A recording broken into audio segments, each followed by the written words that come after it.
में धर्म बसता है वो अंतरात्मा रूपी राम की कसौटी पर जीवन कसता रहता है। ये दोनों चीजें एक साथ रहती हैं। राम कसौटी, जो घटघट रमैया राम है, जो आत्म राम है, चेतन राम है, उसकी कसौटी पर कसा हुआ जीवन तब होगा जब हम मन इंद्रियों की गुलामी में जीवन को नहीं जीते होंगे। जितना हम मन इंद्रियों की गुलामी में जीवन जीते हैं उतना ही अहंकारी होते, याद रखें।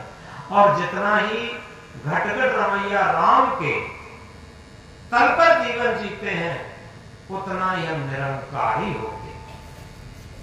तो इस बात को हम गहराई से समझें। दूसरी बात सबसे बड़ी समझें जो हमने शुरू में कही थी कि हमारे सुख और दुख में, बंधन और मोक्ष में, शांति और अशांति में एक कारण होता। अगर हम दुखी हैं, अशांत हैं, तो इसके पीछे भी कारण है। अगर हम सुखी हैं, शांत हैं, इसके पीछे भी कारण है। और उस कारण का निवारण सदगुरु कबीर साहब एक पद के द्वारा बताते हैं। क्या बताते? आपन कहो आपह बिसरियो। हमने अपना अमूल्य दांव, अमूल्य शुभ अवसर स्वयं ही खो दिया। आपन कहो आप ही बिसरियो, जैसे स्वान कांच मंदिर में भ्रमत भूखी मरियो, वैसे ही गज फटिक शिला में दसनन आन अरियो। जो केहर बक निरत कूप जल प्रतिमा देख परियो, मरकट मूठ स्वाद नहीं बेहोरे घर घर रटक फिरियो, कह कबीर ललनी के सुआ तोय कौन पकड़ियो। इसे हम थोड़ा समझेंगे, विचार करेंगे। आपन कहो आप ही बिसरियो। हम वे सोचते हैं हमें किसी ने बंधन में डाल दिया, हमें किसी ने दुख में डाल दिया, हमें किसी ने अशांति में डाल दिया, तो दुनिया में कोई भी हमें अशांत नहीं कर सकता, दुखी नहीं कर सकता, बंधन में नहीं कर सकता।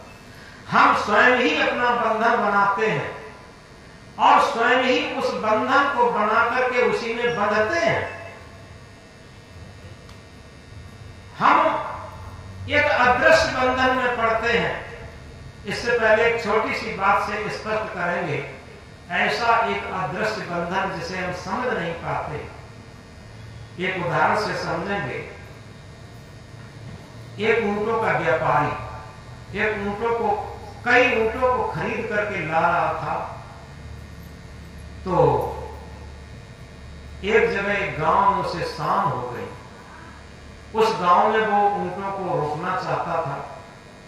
वो दूसरे साथी को ऊंटों की रखवाली उनकी जिम्मेदारी में छोड़ करके स्वयं गांव के प्रधान के पास गया और ये कहा कि प्रधान जी, हम ऊंट खरीद करके लाए हैं, हम ऊंटों के व्यापारी हैं, आपके गांव में, आपके यहाँ हम ऊंटों को रोकना चाहते हैं।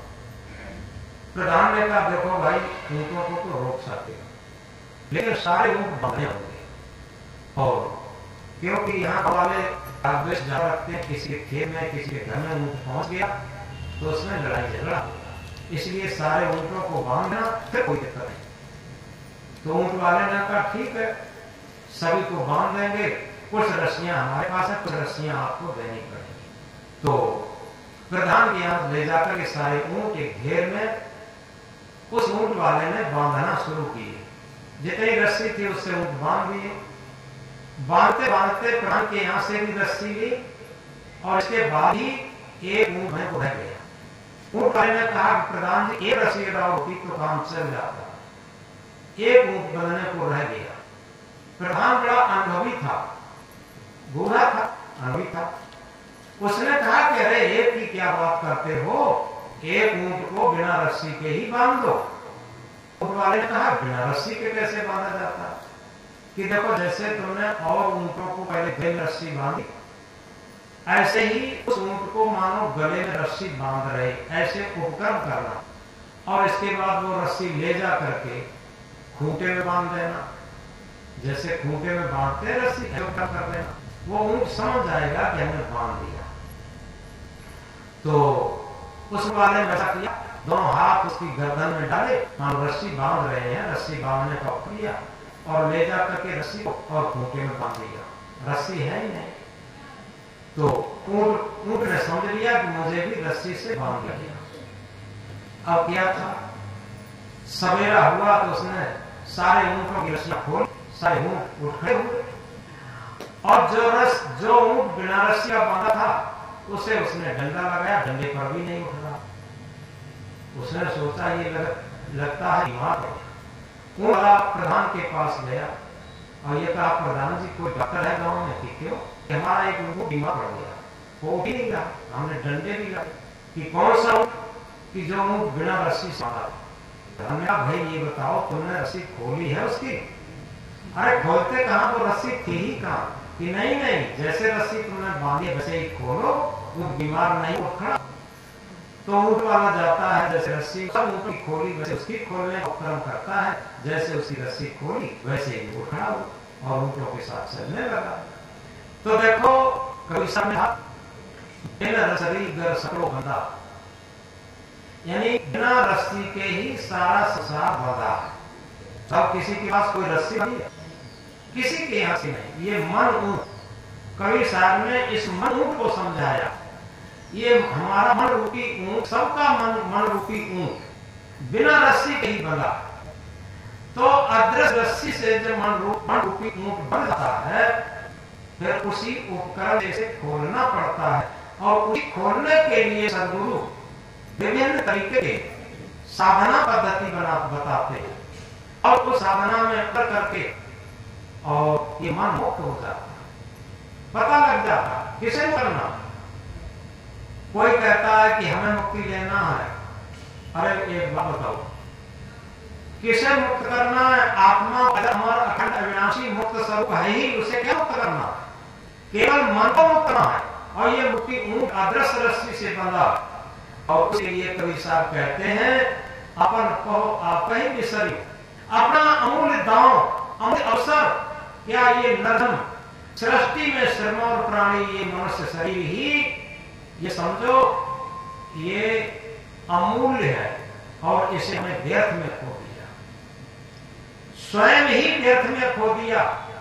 इसको धोखे में खोने वाला, खोने का कोई दूसरा नहीं है, हमने स्वयं ही खो दिया।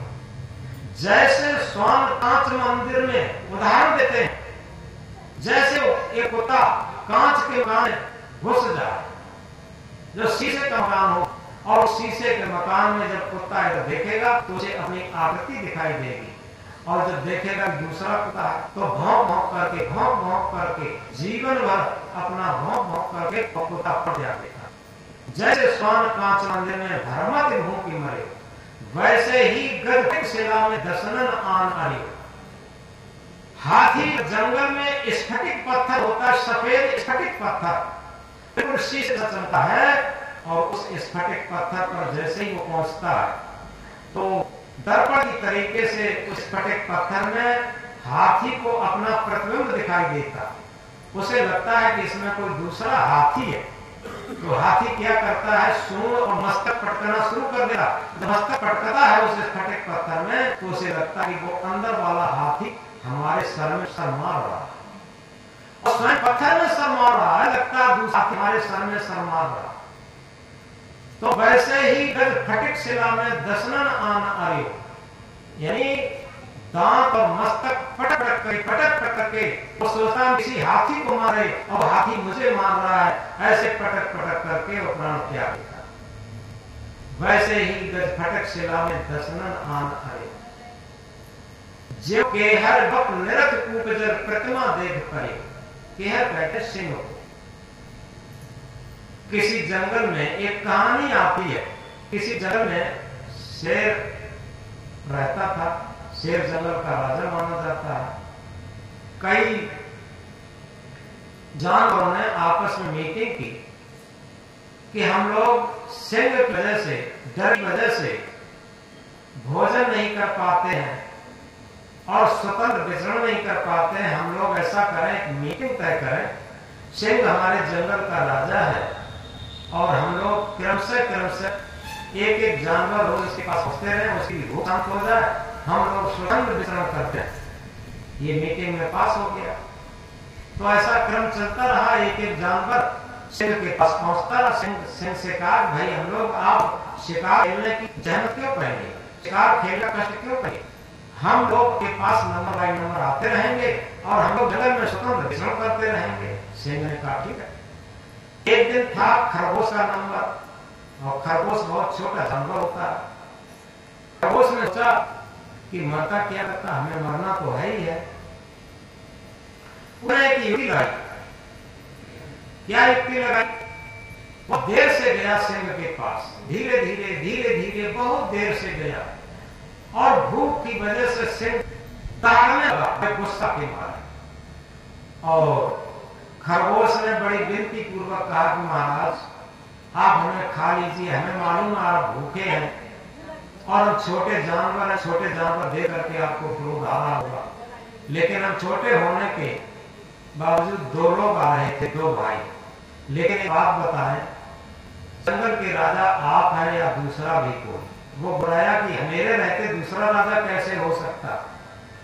तो उसने कहा कि महाराज हम लोग दो लोग आ रहे थे और एक हमारे भाई को उसने छीन लिया और ये कहा कि एक जाओ उसके पास, एक हमारे पास रहेगा, हम उसे खाएं। तो उसने कहा कि वैसे आप मुझे खा ले कोई बात नहीं, लेकिन नीति तो ये कहती है कि अपने दुश्मन को देख करके ही भोजन करें। ये बात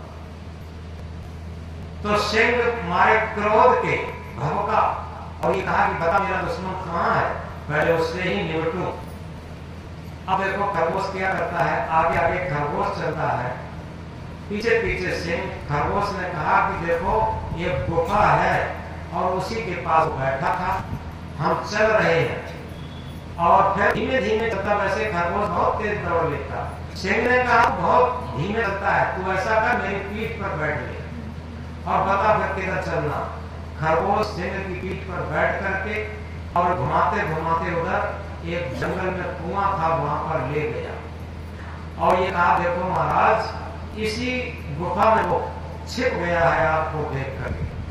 और जैसे ही सिंह ने कुएं में झांका तो सिंह की गर्दन पर यहाँ खरगोश बैठा ही था, वैसा ही प्रतिबिंब उसे अपना अंदर भी दिखाई दिया, सिंह दिखाई दिया, एक खरगोश भी दिखाई दिया।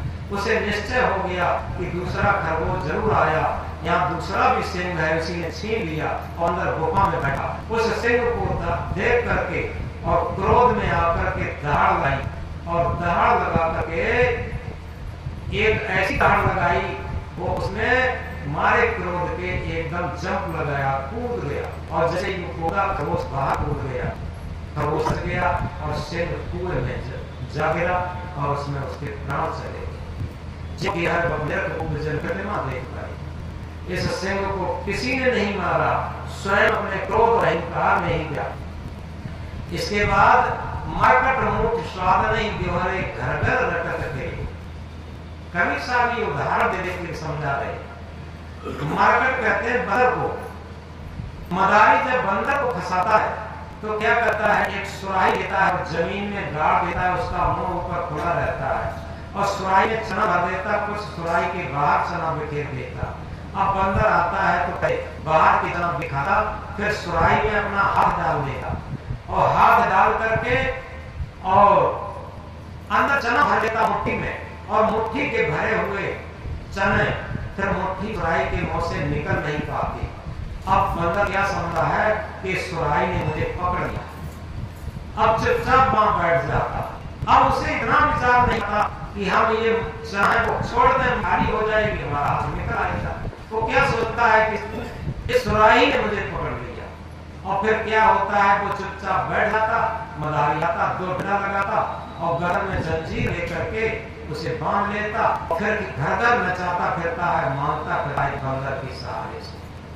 तो जो मरकट मुठ स्वाद नहीं बेवरे घर घर रटत थे, घर घर फिर मांगता फिरता है इस मदारी के साथ में। आगे क्या बताया कि कहे कबीर ललनी के सुगा सोए कौन पकड़ेगा। ललनी एक यंत्र होता है, वो तोता पकड़ने के लिए बनाया है। उसमें क्या होता है, उसमें एक चरखी लगी होती है, पायदान लगा है और पायदान चरखी से जुड़ा होता है। और उसी पर एक तार में लाल मिर्च या लाल फूल लगा देते। तो सुआ को, तोते को लाल फूल और लाल मिर्च बहुत पसंद है। और जैसे ही तोता आता है, पायदान पर अपने पैर रख करके उसे पकड़ता, पायदान घूम जाता और नीचे थाली में पानी रहता। तोता अपने पैरों से, पंजों से उस पायदान को जकड़ लेता और नीचे पानी भरा है, नीचे को देखता है, अगर मैंने पायदान को छोड़ दिया अपने पैरों से, नीचे पानी में डूब जाऊंगा। इसलिए वो जकड़ के उस चरखी को पकड़ लेता। तो कबीर साहब कहते हैं, कहीं लकड़ी के सुआ तोय कौन पकड़े? अरे तोय कोई पकड़े थोड़ी, तू ही चरखी को पकड़े है। इन सारी चीजों को उदाहरण देकर के कबीर साहब इस मानव के मन को समझा रहे कि ऐ मन, तुझे कोई पकड़ा नहीं है और तू ही बिना रस्सी के हर जगह बंधा है, तुझे किसी ने बांधा नहीं है। तो स्वयं बंधा है, कहीं भी बंधा है, वहां स्वयं ही बंधा है और उस बंधन को स्वयं ही मुक्त कर सकता है। इस बात को गहराई से समझे, क्योंकि स्वयं ही कोई भी कर्म करता है और स्वयं ही उस कर्म का फल भोगता है। रामायण की चौपाई क्या कहती है कि कोई कहूक नहीं सुख दुख दाता, निजकृत कर्म भोग तक रहता। कोई किसी को सुख दुख देने वाला नहीं है, अपने ही किए हुए कर्मों पर सभी लोग प्राप्त करते हैं। कर्म प्रधान विश्व रचना का जो जस करे तस फल चाहता, कोई किसी को नहीं देता।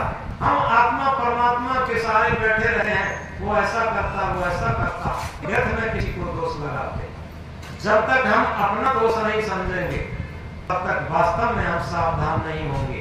और अपना दोष तब समझ में आएगा जब हम अहंकार को हटा करके अलग रख देंगे। यथार्थ में आदमी में जो बंधन तो स्वयं बनाता है, लेकिन मुक्ति तीर्थ में ढूंढता है, मूर्ति में ढूंढता है और परमात्मा के खोजता है और बंधन स्वयं बनता है। घर में अशांत होता है और जंगल में शांत को खोजता है, उसकी उल्टी हो जाए। जहां पर वो बंधा है, जहां पर वो अशांत हुआ है, वहीं पर शांत को खोजे, क्योंकि अशांति हमें कहीं बाहर से नहीं मिल सकती। अशांत भी अंदर से आई है और शांति भी अंदर से आई है। जब हमारे मन का पैठ बदल जाएगा, तो मन के पैठ बदलने के लिए ही हमें संत, सद्गुरु और सत्संग की जरूरत होती है। इसीलिए सद्गुरु क्या कहते हैं, मन के मते न चालिए, मन के मते अनेक, मन के मते चाहिए, मन के मते अनेक, जो मन पर असवार है सो साधु कोई एक। थोड़ा इस महामंत्र को बहुत गहराई से समझें। हम बचपन से लेकर आज तक केवल अपने मन के मते पर चल रहे, मन के मते का अनुसार मन के कहे पर चल रहे। एक ही बात है और कोई दूसरी बात है ही नहीं कि जो मन पर असवार है सो साधु कोई, साधु हो या भक्त हो, साधक हो, कोई भला एक हो सकता जो मन पर असवार हो जाए। मन सवार होना क्या है? सिर पर साहेब राग के चलिए आ गया मान, साहेब कबीर यूं हाथ देते हैं, तीन लोग डरना। यथार्थ में हमारा मन अपनी खोपड़ी पर अगर साहेब को सवार कर ले, सदगुरु को सवार कर ले, गुरु को सवार कर ले, सत्य आत्मा रूपी गुरु को सवार कर ले, फिर कोई चिंता फिक्र नहीं, कोई टेंशन, कोई बंधन नहीं। क्योंकि ईमन चंचल, ईमन चोर, ईमन शुद्ध ठगहार, मन मन करते सुर नर मन जाने, मन के लक्ष्य द्वार। जीवन भर मन को दोष देते रहे, क्योंकि दोष देना हमारा स्वभाव बन गया। ईमन चंचल है, ईमन चोर है, ईमन शुद्ध ठगहार है, ये मन बहुत खराब है। रात लिए रटते रहे तो इसे क्या होगा? केवल एक ही बात है। हमने एक पुस्तक लिखी है, जागृति के क्षण। उस पुस्तक में जीव और मन का वार्तालाप है, बहुत सुंदर है, पढ़ने लायक। क्योंकि जीवात्मा जब मन को दोष देता है कि हे मन, तेरे कारण ही हम ये सारे बंधनों में पड़े, तेरे कारण ही जीवन भर हम ये नाच नाचते रहे, सारे दुखों का पार उठाते रहे, तेरे कारण ही मेरा जीवन सब खराब हो गया है। अब तेरे हाथ जोड़ता हूं, तू मुझसे अलग हट जा। अब मैं कृष्ण के लिए अपना भजन भक्ति करूंगा, स्वतंत्र होऊंगा, तेरे से मैं ऊब चुका हूं। तब मन क्या कहता है कि हे चैतन्य सरकार, जो वफादार सच्चा नौकर है उसे व्यर्थ का दोष देना ये अच्छी बात नहीं। मैं रात दिन आपकी आज्ञा का पालन करता रहा और फिर भी आप मुझे दोष देते रहे। ये आपकी ही कमजोरी थी, जो कि आप मुझे जैसा चाहते थे। इधर आप मुक्ति की भी बातें करते हैं, ज्ञान की भी बातें कर लेते हैं, उधर मन इंद्रियों की गुलामी में भी भटक लेते हैं और भोग और मोक्ष दोनों साथ साथ चाहते हैं। ये आपकी कमजोरी है, ये हमारी नहीं। आप मुझे लगाएंगे, मैं वहां लगूंगा। आपकी सत्ता के बिना मैं जीवित नहीं रह सकता। आपको अपने अंदर आत्मबल लाना चाहिए, आपको अपने अंदर आत्मविश्वास लाना चाहिए। जब तक आप अपने अंदर आत्मबल और आत्मविश्वास, आत्म संयम ये तीनों नहीं जगाएंगे, तब तक व्यर्थ में हमें दोष देते रहेंगे। तो जो आत्मा है वो जब थोड़ी जागृत होती है, अच्छा मन तूने ये मेरे साथ गुरु का काम किया, मुझे जगा के, अब मैं तुझसे हटकर के अपने साधन लगता हूं। लेकिन एक बात बता कि किन किन परिस्थितियों में तू हमें उस भजन साधना से गिरा भी सकता। तो मन ने फिर जगाया कि हे चैतन्य सरकार, वैसे तो हम कुछ नहीं है, हम गुरु है न कुछ है, लेकिन एक बात ध्यान रखना कि जब तक तुम्हारी साधना जब तक ढीली हो जाएगी, जब तक तुम सांसारिक प्रलोभन में, लोभ मोह में पड़ोगे, जब जब तुम्हारे अंदर लोभ आएगा, मोह आएगा, अहंकार आएगा, तब तक हम तुम्हारे पर हावी हो जाएंगे। और जब इन लोभ मोह अहंकार को छोड़ करके और निर्मल होकर के, और हमारी मन कहता है कि हमारी बिल्कुल चिंता न करके आप अपने आत्म स्वरूप में तृप्त रहेंगे, आत्म स्वरूप में संतुष्ट रहेंगे, आत्म स्वरूप में स्थित रहेंगे, तो निश्चित है कि हमारा कोई बस नहीं चलेगा। क्योंकि आपकी ही सत्ता से तुम्हें जीवित था, आपकी सत्ता जब मुझे नहीं मिली तो हम अब अमन की स्थिति में होते हैं, मरण की स्थिति में होते हैं। ये देखो मन ने कितनी अच्छी बातें बताई। यही स्थिति होती है साधक की, भक्त की, कि हम हमेशा दो राहे पर होती है। जैसे कहा है, दुविधा में दोनों गए माया मिली न, पाणे बहुत दिन से मारे हलवा भय मारे। रामायण में भी कहा है, दो चीजें एक साथ कैसे हो सकती, ठट्टा मारकर हंसना और गालों का फुलाना। और बताया, जहां काम का राम नहीं, जहां राम नहीं काम, तुलसी दोनों होत नहीं, रंग रजनी एक ठाम। राग सूर एक साथ नहीं हो सकते, शांति और अशांति दोनों एक साथ नहीं हो सकते, मुक्ति और बंधन दोनों एक साथ नहीं हो सकते। इसी तरीके से सूर्य और रात्रि दोनों एक साथ नहीं हो सकते। जब रात्रि होगी तो सूर्य नहीं होगा, सूर्य होगी तो रात्रि नहीं हो सकती। इसी तरीके से हम शांति चाहते हैं तो उस टाइम अशांति नहीं होगी, सुख चाहते हैं तो उस टाइम दुख नहीं होगा, मुक्ति चाहते हैं तो उस टाइम बंधन नहीं होगा। और इसीलिए कहा, मुक्ति मोक्ष को लगने से पहले, मुक्ति मोक्ष को लगने से अपने बंधन को लगना पड़ेगा। हम मुक्ति मोक्ष को बिल्कुल न ढूंढें, बिल्कुल न खोजें, हम केवल अपने बंधन को समझें। आखिर हमारा मन कहां कहां बंधा हुआ है। जब हम अपने बंधन को समझ लेंगे तो मुक्ति मोक्ष तो स्वाभाविक है, प्राकृतिक है, ईश्वरी है, आत्मीय है, उसे खोजना नहीं पड़ेगा। वो मुक्ति मोक्ष स्वरूप तो हमारी आत्मा है ही। तो इस तरीके से यथार्थ में समय भी बोल गया है। हम जीवन भर दूसरों को दोष देते रहते हैं, जब अकेले होते हैं तो अपने मन को दोष देते हैं। ये नकारात्मक विचार। एक बार में यही बात मान ले, क्या कबीर हम सबसे बुरे हम ते घर सब कोई, जिन ऐसा कर जानिया मीत हमारा सो। अगर हम ये मान लें कि हम ही दुनिया के सबसे खराब साधक हैं, भक्त हैं, व्यक्ति हैं, और दुनिया के सब अच्छे, बड़े अच्छे, तो निश्चित है इसमें हमारा सारे नकारात्मक विचार, सारा अहंकार गल गया। और क्या हुआ? हम ज्ञानी हो गए इतने मंत्र से। ज्ञानी वो नहीं है जो बहुत भजन कर लेता, ज्ञानी वो नहीं है जो बहुत भजन कर लेता, ज्ञानी वो नहीं है जिसने सारे शास्त्र याद कर लिए।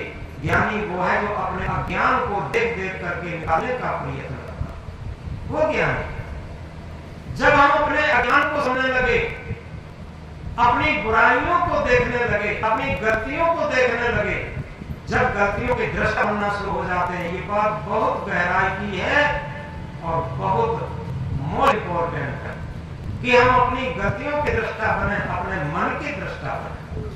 एकांत में बैठ करके हम अपने मन को देखना शुरू करें और अपनी गलतियों को देखना शुरू करें।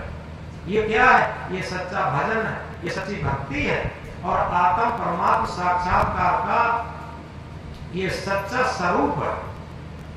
तभी कहा है कर गलती और न से शैतान कहे। हम समझ सकते हैं किस कैटेगरी में है। करे गलती और न जाने उसे शैतान कहते हैं। जैसे छोटा बच्चा है, गलती कर जाता है, वो जानता नहीं, और करे गलती और न माने उसे हैवान कहते हैं। कुछ लड़के, कुछ लोग ऐसे होते हैं, गलती बताओ तो मानते कभी नहीं है, वो तर्क वितर्क करके उस गलती को न गलती में मरना चाहते हैं। और जो अपनी गलती को, छोटी गलती को बड़ी गलती मानते रहेंगे, वो वास्तव में ज्ञानी हो जाएंगे। और जो अपनी बड़ी से बड़ी गलती को छोटी गलती आते रहेंगे, वो अज्ञानी हो जाएंगे। ये ज्ञानी और अज्ञानी होने का तरीका। करे गलती और न जाने उसे शैतान कहते हैं, करे गलती और न माने उसे हैवान कहते हैं, और करे गलती और मान ले उसी को इंसान कहते हैं। करे गलती और मान ले उसी को इंसान कहते हैं, और कभी गलती ना करे उसी को भगवान कहते हैं। तो इस तरीके से हम समझ सकते हैं ये सूत्र हमारे भजन करने का है, पूजा करने का है, तीर्थ करने का है, हमारे अंदर धर्म धारण करने का है, हमें शांत में जीवन बनाने का है, हमें मुक्त में जीवन बनाने का। तो इस प्रकार आज हमने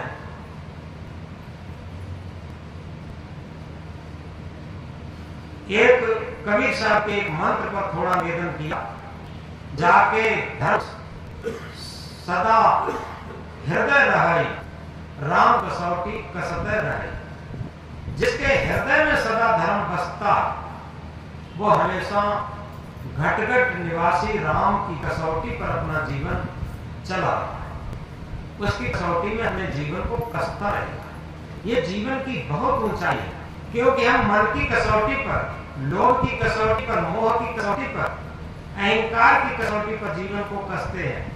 लेकिन घटघट मैया राम जो आत्म राम है, उसकी कसौटी पर जीवन को कहां लाते हैं? जब उसकी कसौटी पर जीवन को ले आएंगे तो निश्चित है हमारा भजन भक्ति सब शुरू हो जाएगा, हमारे मुक्ति मोक्ष कल्याण की यात्रा सब शुरू हो जाएगी। तो इसलिए हम इस बात को बहुत गहराई से याद रखें।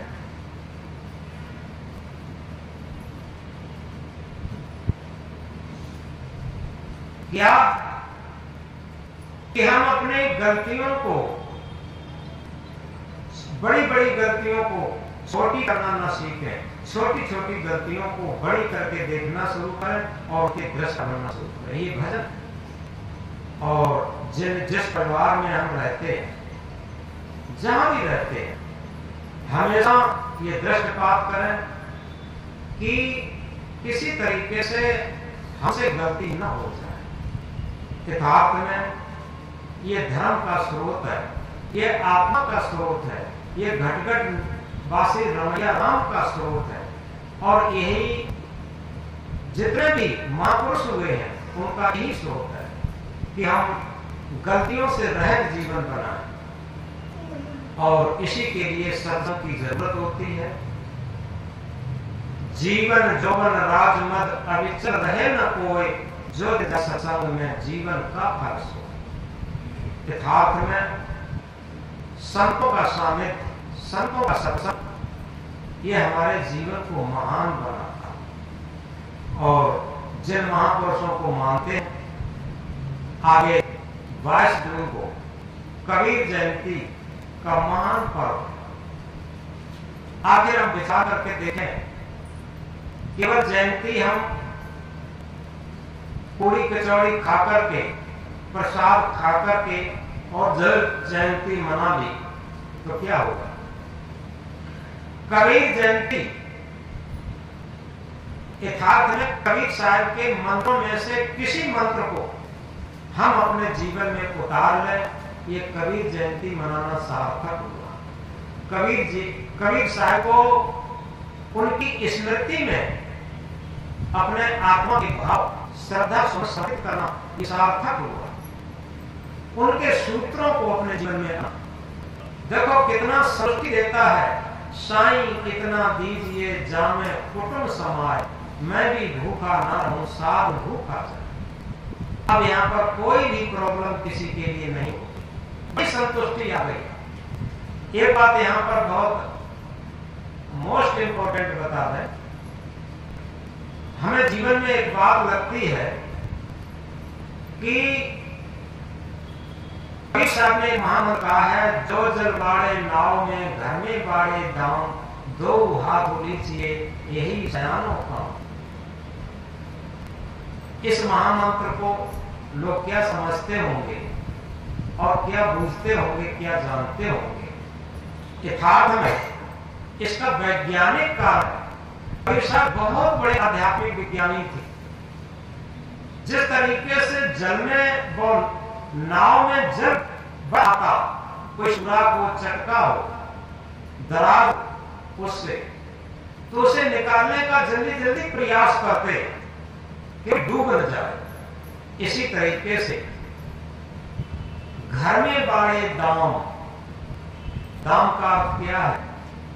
दाम का अर्थ से है, पैसे से है और अन्न से भी है। ये सारी चीजें घर में हैं, उपस्थित हैं, उसमें से हम पाप को करते रहे। दोनों हाथ का मतलब हमारे पास एक भौतिक हाथ है, एक आध्यात्मिक हाथ भी है। आध्यात्मिक हाथ नहीं जानते, आत्मा का, दिल का हाथ। दिल से हम एक गिलास भरे पानी किसी को पिलाएं, बहुत बड़ी चीज है। और अहंकार से हम 10,000 रुपया किसी को दे दें, बहुत छोटी बात हो। दोनों हाथ होने चाहिए। आपको खुश करना है तो एक भौतिक हाथ है, एक आध्यात्मिक हाथ है। अंदर हाथ सहार दे, अंदर का हाथ से, अपने दिल के हाथ से पूछना शुरू करें। और इसे सब नहीं जानते, कुछ लोग जानते हैं जिन्होंने जीवन में कुछ परमार्थ करना सीखा। परमार्थ, कुछ लोग चिड़ियों को चुराते हैं, पक्षियों को चुराते हैं, जो ऐसे जानवर हैं, मुंह खोल नहीं पाते, पानी पिलाने की व्यवस्था करते और उन्हें कुछ खिलाते पिलाते भी। क्या होता? उनकी आत्माओं का जो शुभ आशीर्वाद है, जब हमें मिलना शुरू होगा तो हमारे कुसंस्कार करना शुरू होगा। ये बहुत ऊंची चीज है। हजारों आत्माएं जिस आत्मा के लिए शुभ आशीर्वाद दें, शुभ संकेत दें, इस बात को गहराई से समझें, तो उनके कुसंस्कार भी उखड़ना शुरू हो जाते हैं। और हजारों आत्माएं जिसे बददुआ दें, तो उसके अच्छे संस्कार भी धूमिल हो जाते हैं। ये सूत्र होता। तो इसलिए हम कभी भी यह अहंकार न करें कि हमने ये दान किया, ये धर्म किया, ये परमार्थ किया, और जो कुछ भी करें बिना अहंकार, और ये हम समझें कि हम कुछ कर ही नहीं पा रहे, हम बहुत छोटा काम कर पा रहे, हमें बहुत बड़ा करना चाहिए। और जब करते रहेंगे तो मालूम है क्या होगा? संग चले सोई धन है प्यारे, छूट जाए सोई माया, कर ले कमाई ऐसी जो साथ जा सके। एक आपका ऐसा बैंक बैलेंस तैयार हो जाएगा, सारे बैंक बैलेंस यहीं छूट जाएंगे, सारे धन दौलत मकान महल यहीं छूट जाएंगे, सारे घोड़ा गाड़ी वाहन रिश्तेदार मित्र बांधव सब छूट जाएंगे। लेकिन ऐसा मित्र, ऐसा बांधव, ऐसा बैंक बैलेंस जो हमारे मरने के बाद भी साथ जाए, वो क्या है? पवित्र कर्म धर्म भक्ति। हमने जीवन में जितना पवित्र कर्म धर्म भक्ति किया है वो संस्कार के रूप में हमारे साथ जाएगा, और वो कभी तीन काल में हमसे साथ नहीं चलता, याद रखें। और उसी के लिए सदगुरु कबीर ने ये कहा था कि जल में बाड़े नाव, दोनों हाथ लीजिए, यही सयानों का, ये योग्यता का काम, होशियारी का काम। तो इसलिए आज हमने कुछ सच्चे धर्म के बारे में बात बताई। यानी सच्चा धर्म जिह्वा पर नहीं होता, सच्चा धर्म पोथी पर नहीं होता, सच्चा धर्म ड्रेस में नहीं होता, सच्चा हृदय में होता। और उस हृदय के धर्म पर जब हम चलते हैं तो हमारा जीवन सत्य आत्मा रूपी राम की कसौटी पर कसा हुआ चलता, जो सच्चे जीवन जीने की कला भी होती, और हमारे जीवन में सुख शांति पूर्वक जीवन यात्रा व्यतीत होकर के हम कल्याण के मार्ग पर अग्रसर होते। ये हमारे जीवन का लक्ष्य है, और इस लक्ष्य को प्राप्त करने के लिए ही हम लोग सब संत गुरु और सत्संग की सलाह लेते हैं। और सदगुरु कबीर साहब की तो आगे थोड़ा निर्देशन देते हैं, इसके बाद